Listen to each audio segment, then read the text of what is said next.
চলে আসলাম মাগুরা ইকো পার্কে। ফিল্ডটা ছিল অসাধারণ। আমি আবার ঘুরতে অনেকটা পছন্দ করি, তাই হাঁটতেছি, দেখতে পারলাম 4টা বগ। তারপরেই একটু ভাব নেওয়ার চেষ্টা করলাম। তারপরে এখানে দেখি পোলাপানা ড্যান্স করতেছে, ভালোই লাগছে। এখানে দেখি ঘূর্ণিঝড় উঠেছে, এটা দেখে তো আরো মজা পেলাম।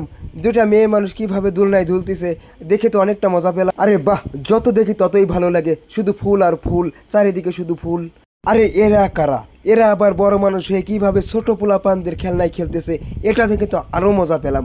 মজা পেতে হলে অবশ্যই ভিডিওটা দেখবেন, ভিডিওটা দেখবেন। ফুল ভিডিওটা দেখলে অনেকটা মজা পাবেন। তারপরে চিন্তা করলাম আমি একটা ভিডিও বানাবো, একটু ভাব নেওয়ার চেষ্টা করলাম। আয়াম তো অবাক ফুল দেখে। হঠাৎ ক্যামেরার সামনে আবার কুত্তা হাজির হলো। কুত্তা আবার হাঁটতেছে, এরাও বলে আবার টিকটাক করবে। কুত্তা আবার ব্যাকে আসতেছে, আমার একটা পোলা আবার লাথি মারলো। এটা কি কোনো কথা?